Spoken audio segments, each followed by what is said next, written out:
His first immunisation which can be given to him, सबसे पहला जो वैक्सीन होगा कौन सा लगेगा? Option A DPT vaccine, option B MMR vaccine, option C BCG vaccine, option D typhoid vaccine. तो इसका करेक्ट आंसर है दोस्तों ऑप्शन सी बीसीजी वैक्सीन। देख लेते हैं। जन्म के समय बच्चे को पीसीजी का इंजेक्शन लगाया जाता है। इसकी डोज कितनी होती है? जन्म के समय इसकी डोज होती है 0.05 ml, और अगर 4 वीक यानी कि 1 मंथ का अगर बच्चा हो जाता है जिसके बीसीजी नहीं लगा हो तो 0.1 ml लगाते हैं। ठीक है, चलिए इससे रिलेटेड कुछ क्वेश्चन देख लेते हैं। देखिए दोस्तों, मैं आपको अच्छे से एक्सप्लेन करूँगा और एक क्वेश्चन के साथ साथ कई सारे क्वेश्चन बताऊँगा जिससे आपका मज़ा और ज़्यादा आए। वैक्सीन टाइप, ये कैसी वैक्सीन है? Live attenuated vaccine. ठीक है, 2 तरह की वैक्सीन होती हैं, लाइव और किल्ड। ठीक है, बीसीजी प्रोटेक्ट अगेंस्ट, यानी कि बीसीजी जो होता है किसके अगेंस्ट काम करता है, किस बीमारी से बचाता है? ट्यूबरक्लोसिस। डायल्यूट किस में करते हैं इसको? नॉर्मल सलाइन में। ध्यान रखना दोस्तों, इंपॉर्टेंट है, बीसीजी का डायल्यूट बहुत बार एग्जामों में पूछ लिया गया है और अब की बार भी आ सकता है, तो इसको नॉर्मल सलाइन में डायल्यूट करते हैं। इसका रूट आईडी, ये भी इम्पोर्टेंट है। बीसीजी इंजेक्शन लगता है, आईडी लगता है। Temperature require BCG vaccine to store, यानी कि बीसीजी को कितने टेम्परेचर पर रखा जाता है? 2 से 8 डिग्री टेम्परेचर पर। नेक्स्ट क्वेश्चन है हमारा, vaccine use for pregnant female, यानी कि एक प्रेग्नेंट फीमेल है उसमें कौन सा वैक्सीन लगाएंगे? Option A BCG, option B rubella, option C DPT, option D tetanus. तो इसका करेक्ट आंसर होने वाला है ऑप्शन डी, टिटनेस वैक्सीन लगाते हैं। ठीक है दोस्तों, नेक्स्ट क्वेश्चन है हमारा, specific protection and health promotion are measure for, यानी कि स्पेसिफिक प्रोटेक्शन यानी कि किसी भी चीज़ से specific protection and health promotion, यानी कि हेल्थ में सुधार करने के लिए ये कौन सी मेजरमेंट है? ठीक है, यहाँ प्रिवेंशन दी गई है, इनमें से कौन सी प्रिवेंशन है ये? Option A primary prevention, option B secondary prevention, option C tertiary prevention, option D primordial prevention. इसका करेक्ट आंसर है दोस्तों ऑप्शन ए प्राइमरी प्रिवेंशन। देखिए मैं आपको बता दूं, प्रिवेंशन से रिलेटेड बहुत सारे क्वेश्चन एग्जामों में पूछे जाते हैं। तो मेनली 4 तरह की प्रिवेंशंस होती हैं, तो यहाँ पे देख लेते हैं। Health promotion and specific protection, यानी कि immunisation are considered in primary prevention, यानी कि अगर आपको हेल्थ प्रमोशन या स्पेसिफिक प्रोटेक्शन से रिलेटेड कोई क्वेश्चन आता है तो आपको सीधा प्राइमरी प्रिवेंशन पे क्लिक कर देना है। सेकेंडरी प्रिवेंशन क्या होती है? सेकेंडरी प्रिवेंशन में क्या होता है? अर्ली डायग्नोसिस, यानी कि किसी भी डिजीज़ का हम डायग्नोस करते हैं वो सेकेंडरी प्रिवेंशन में आता है। ठीक है, और जैसे ब्रेस्ट सेल्फ एग्जामिनेशन करते हैं, टीएससी करते हैं, तो ये हमारी सेकेंडरी प्रिवेंशन में आते हैं। टर्सरी प्रिवेंशन क्या होती है? डिसेबिलिटी लिमिटेशन एंड रिहेबिलिटेशन, यानी कि अगर कोई व्यक्ति अपंग हो जाता है तो उसको वापस उसी चीज़ में लाने की कोशिश करते हैं, जैसे जयपुर फुट है, इसको टर्सरी प्रिवेंशन में रखा गया है। ठीक है, next question, the best test to detect iron deficiency in community, community में सबसे अच्छा सबसे बढ़िया टेस्ट कौन सा है आयरन को देखने के लिए? Option A transferrin, option B serum ferritin, option C serum iron, option D haemoglobin. तो इसका करेक्ट आंसर है ऑप्शन बी सीरम फेरिटिन। याद कर लेना दोस्तों, इंपॉर्टेंट क्वेश्चन है। इसका एक्सप्लेनेशन है, सीरम फेरिटिन यह बॉडी में साइज ऑफ आयरन स्टोर को रिफ्लेक्ट करता है, समझ गए? यह आयरन स्टोर का मोस्ट यूजफुल इंडिकेटर है। Next question, safe disposal of mercury is, यानी कि मर्करी का जो safe disposal of mercury is, mercury को हम कैसे सेफ डिस्कार्ड करेंगे, यानी कि डिस्पोजल करेंगे, अच्छे से मेंटेन करेंगे? Option A bury under earth, option B collect carefully and reuse combustion, and option D treat with chemical. तो इसका करेक्ट आंसर है दोस्तों option B correct carefully and reuse. इसको अच्छे तरीके से केयरफुली और कलेक्ट करते हैं और बाद में यूज़ कर लेते हैं। मर्करी है एक Saini silver white toxic metal है जो रूम टेम्परेचर पर लिक्विड फॉर्म में पाया जाता है। अपने रूम टेम्परेचर पे नॉर्मली लिक्विड फॉर्म में पाया जाता है। आपको पता है मर्करी बीपी इंस्ट्रूमेंट में भी यूज़ किया जाता है और अपना थर्मामीटर में भी है। मर्करी केयरफुली कलेक्ट कर सेफली रिसाइकल के द्वारा इसको रीयूज करते हैं। Next question number 6, for the client who is using oral contraceptive, ठीक है, कोई क्लाइंट है जो ओरल कॉन्ट्रासेप्टिव पिल्स ले रहा है, the nurse inform that the client about the need to take the pills at the same time. Nurse उससे बोल रही है कि आपको मेडिसिन सेम टाइम पे लेनी है, सेम टाइम से प्रत्येक दिन लेनी है। To accomplish which of the following, किस चीज़ की पूर्ति के लिए, यानी किस चीज़ को पूरा करने के लिए बोल रही है। Option A decrease the incidence of nausea, option B maintain hormonal level, option C reduce side effect, option D prevent drug interactions. तो इसका करेक्ट आंसर होगा दोस्तों option B maintain hormonal levels. इसमें क्या होता है, regular timely injection of oral contraceptive is necessary to maintain hormone level of the drug, यानी कि अगर हम सही टाइम पे मेडिसिन लेते हैं, डेली सही टाइम पे उसी टाइम पे मेडिसिन लेते हैं, उससे क्या है हार्मोन का मेंटेनेंस होता है। हार्मोन क्या करते हैं, level of the drug to suppress the action of hypothalamus and anterior pituitary, जो कि हाइपोथैलेमस और एंटीरियर पिट्यूटरी ग्लैंड को सप्रेस करते हैं, और उससे क्या होता है इनएप्रोप्रिएट सीक्रेशन ऑफ FSH और LH, ठीक है, उससे FSH फॉलिकल स्टिमुलेटिंग हार्मोन और ल्यूटिनाइजिंग हार्मोन का अच्छे तरीके से सीक्रेशन नहीं हो पाता, इसलिए फॉलिकल मैच्योर नहीं हो पाते और ओव्यूलेशन नहीं होता है, और प्रेगनेंसी को भी प्रिवेंट करता है, उसी से प्रेगनेंसी प्रिवेंट हो जाती है। Next question, case finding in RNTCP is based on. सबसे पहले मैं आपको बता दूं revise national tuberculosis control programme, ये टीबी कंट्रोल का प्रोग्राम है। तो इसमें case finding in RNTCP is based on option A sputum culture, option B sputum microscopy, option C X-ray test, option D Mantoux test. तो इसका सबसे correct answer होगा option B sputum microscopy. इसमें देख लेते हैं, this has been shown to be one of the most efficient method of identified tuberculosis infections among patient in order to help them start treatment. सबसे best diagnosis माना गया है ये। RNTCP की बात करें, revise national tuberculosis control programme, कब आया था दोस्तों ये 1962 में, याद रखना इंपॉर्टेंट क्वेश्चन है। और नेशनल ट्यूबरक्लोसिस प्रोग्राम कब आया था, सॉरी दोस्तों इसमें क्या है थोड़ी सी मिस्टेक है, जो रिवाइज नेशनल ट्यूबरक्लोसिस प्रोग्राम आया था वो 1992 में आया था, और नेशनल ट्यूबरक्लोसिस कंट्रोल प्रोग्राम था वो आया था 1962 में, ठीक है, ये चीज़ आपको याद रखनी है। Question number 8, total number of all individual who have the particular disease at the point of time. Total number of all individual who have particular disease at the point of time, ठीक है। Option A incidence, option B prevalence, option C morbidity rate, option D mortality rate. तो इसका correct answer होने वाला है option B prevalence. देख लेते हैं प्रिवेलेंस क्या होती है। इंसिडेंस, प्रिवेलेंस आपने सुना होगा। तो प्रिवेलेंस का मतलब क्या होता है, पर्टिकुलर पॉपुलेशन में किसी पर्टिकुलर डिजीज़ के total number of current case को प्रिवेलेंस कहते हैं। यानी कि किसी कम्युनिटी में, मैं सिंपल वर्डों में आपको बता देता हूँ, किसी कम्युनिटी में न्यू केस जो होते हैं उनको हम प्रिवेलेंस बोलते हैं, ठीक है, न्यू केस। और इंसिडेंस क्या होते हैं, the number of new case that develop during a specific time period, ठीक है। Next question, which vaccine Contra indicate in pregnancy. सबसे मोस्ट इंपॉर्टेंट क्वेश्चन है दोस्तों, कई बार एग्जामों में आ चुका है। तो कौन सा है, option A rubella, option B diphtheria, option C tetanus, option D hepatitis B. तो इसका करेक्ट आंसर है option A rubella. Live attenuated vaccine है रूबेला, और इससे रिलेटेड कुछ वैक्सीन्स लाइव एटेन्यूएटेड हैं जिनमें बैक्टीरिया वायरस लाइव होते हैं। Measles, mumps and varicella should with held during pregnancy. यानी कि ये जो वैक्सीन है प्रेगनेंसी के दौरान नहीं लगाए जाते। क्यों नहीं लगाए जाते? Live vaccine can cross the placenta and result in viral infection of the foetus. Placenta को पार कर सकते हैं और फीटस को नुकसान पहुंचा सकते हैं, ठीक है।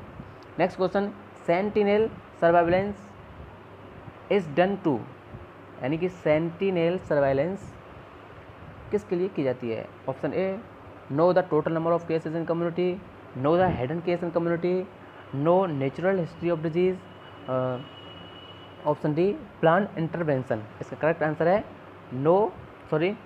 Option B know the hidden case in community. Sentinel surveillance, देखिए सर्वाइलेंस होती है कई प्रकार से होती है, तो इसकी क्या है surveillance, sentinel surveillance is a method of identify the missing and hidden case in community, यानी कि जो कम्युनिटी में छुपे हुए केस वगैरह हैं उनको पता करने के लिए इसका यूज़ लेते हैं। नेक्स्ट क्वेश्चन है, इंपॉर्टेंट क्वेश्चन है, pap smear is an example of. तो पैप स्मीयर जो होता है, पैप स्मीयर किसके लिए करते हैं, ये सर्विक्स कैंसर के लिए करते हैं। तो कौन सी प्रिवेंशन है ये, option A primordial prevention, option B primary prevention, option C secondary prevention, option D tertiary prevention. इसका correct answer option B secondary prevention. याद रखना दोस्तों, बहुत ज़्यादा इंपॉर्टेंट क्वेश्चन है। Papanicolaou pap smear is a form of secondary prevention. Aims किसके लिए करते हैं इसको, diagnose cervical cancer in its sub clinical stage before progression. ठीक है। Next question, chemical use in vaginal sponge, यानी कि वेजाइनल स्पंज जो होता है उसमें कौन सा केमिकल यूज में लेते हैं।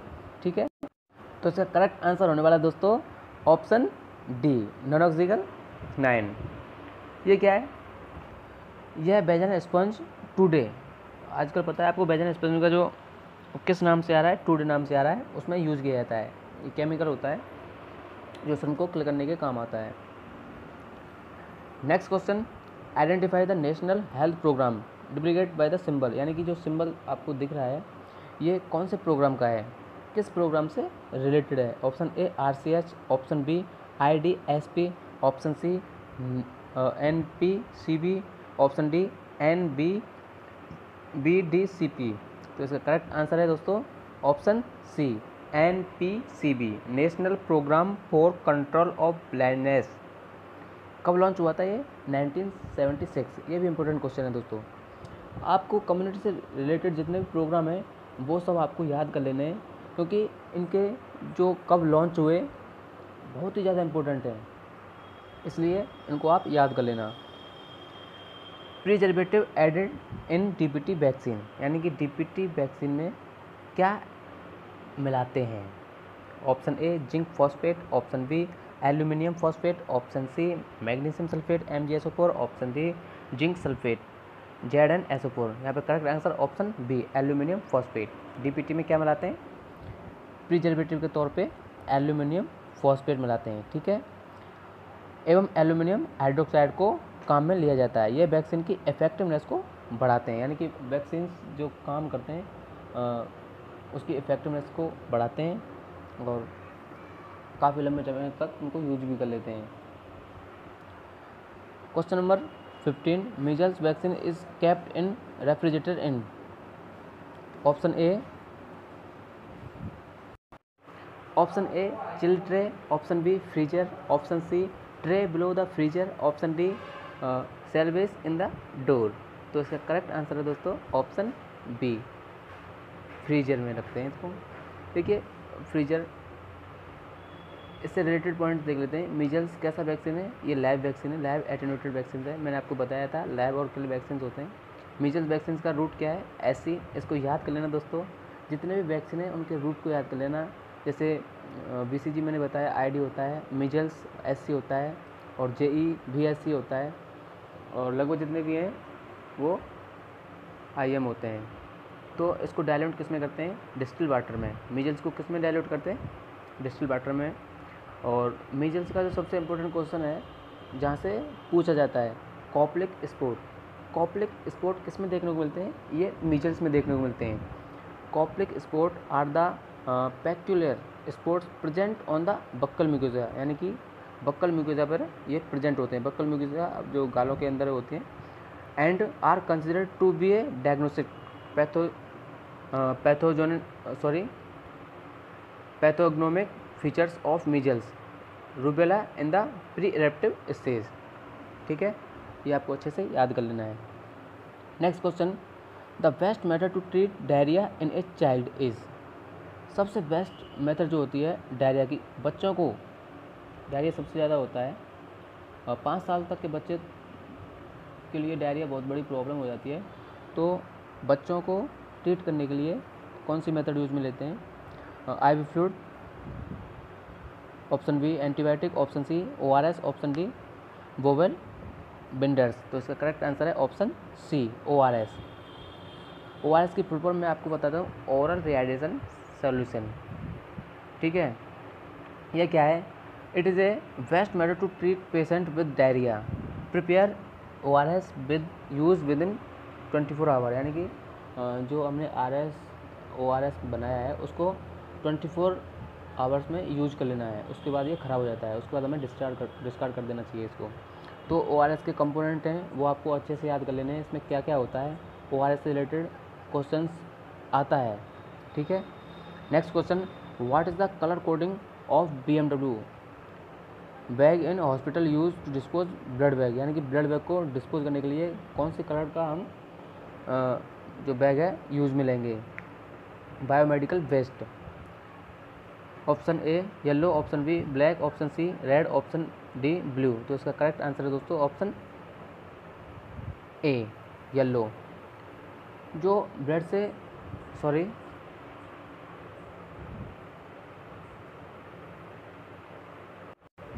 हाँ दोस्तों, ब्लड से जितनी भी रिलेटेड चीज़ें होती हैं वो कौन से बैग में जाती हैं? येलो बैग में जाती हैं। ये चीज़ आपको याद कर लेनी है। कलर कोडिंग क्वेश्चन यहाँ पे बहुत सारे क्वेश्चन पूछे जाते हैं, रेड में क्या है, ब्लू में क्या है, ब्लैक में क्या है। तो ब्लड से रिलेटेड जितनी भी सब्सटेंस जितने भी वेस्ट होते हैं वो येलो में जाते हैं। Blood bag are discard in yellow BMW bins and blood transfusion set are discard in red BMW bins. इसको याद रखना ना, जो BT सेट होता है उसको किस में डिस्कार्ड करेंगे? रेड बैग में। ठीक है, next question, bagassosis is an occupational disease of the lungs caused by an inhalation of, यानी कि बेगोसिस किसकी वजह से होता है? ये सीधा क्वेश्चन मैं आपको बता दूं। Option A cotton, option B silica, option C coal, option D sugar cane. इसका करेक्ट आंसर है दोस्तों इसका करेक्ट आंसर है option D sugar cane dust, यानी कि जो गन्ने होते हैं उसकी डस्ट से ये बेगोसिस होता है। यह एक ऑक्यूपेशनल डिजीज़ है, ऑक्यूपेशनल हैजार्ड भी बोलते हैं इनमें। तो इसमें कफ, डिफ़िकल्टी ब्रीथिंग और चिल्स हो जाती है, फीवर हो जाता है। ठीक है, इससे रिलेटेड कुछ और टर्म्स में बता दूं। कॉटन डस्ट किसकी वजह से होती है? कॉटन डस्ट को इनहेलेशन करने से कौन सी डिजीज होती है? बिसनोसिस, इसको मंडे फीवर के नाम से भी जाना जाता है। कोल डस्ट, यानी कि कोयले की खान में काम करने वाले व्यक्ति होते हैं उनमें क्या होती है? एंथ्रेकोसिस होती है। और सिलिकॉन जो होते हैं उनकी डस्ट को इनहेलेशन करने से सिलिकोसिस होता है। नेक्स्ट क्वेश्चन है, best method of screening for early detection of carcinoma breast I am women age above 40 year, यानी 40 ईयर की जो लेडी होती है उनमें बेस्ट मेथड जो होती है कार्सिनोमा को डिटेक्ट करने के लिए कौन सी होती है? Option A regular x-ray, option B self examination, option C mammography, option D regular biopsies. तो इसका करेक्ट आंसर है option C mammography. Breast examination के लिए मेमोग्राफी करते हैं। ठीक है, मेमोग्राफी क्या होती है? यह मुख्यतः 40 साल की जो लेडीज़ होती हैं उनके लिए एडवाइस की जाती है। मेमोग्राफी रिपोर्ट नॉर्मल आती है तो वो मैन को प्रतिवर्ष यानी कि हर साल स्क्रीनिंग एडवाइस करते हैं। अगर कोई महिला है उसने मेमोग्राफी कराई है तो उसको हर साल मेमोग्राफी कराने की एडवाइस देते हैं अगर वो 40 साल की है तो। Next question, spread of communicable disease across a large region country to country referred. ये तो बहुत ही इंपॉर्टेंट क्वेश्चन है, आप सब इससे परिचित होंगे। जो अपना क्या है, कोरोना है, ये पैंडेमिक डिजीज़ है जो देश विदेश हर जगह फैला हुआ है। तो यहाँ पे पूछा है जो बड़े स्केल पे बीमारी फैल रही है वो क्या है? Option A endemic, option B epidemic, option C episodic, option D pandemic. तो इसका करेक्ट आंसर है दोस्तों पैंडेमिक। क्या है pandemic? Pandemic spread of disease among larger population of the world. ठीक है, वर्ल्ड वाइड होती है ये, जैसे कोविड-19 इज़ ए पैंडेमिक। ठीक है दोस्तों, तो कैसा लगा हमारा वीडियो? अगर अच्छा लगा हो दोस्तों प्लीज़ लाइक करें, शेयर करें अपने दोस्तों के साथ और चैनल को सब्सक्राइब करना ना भूलें। ठीक है, थैंक यू। तब तक आप पढ़िए। मिलते हैं अगली वीडियो के साथ।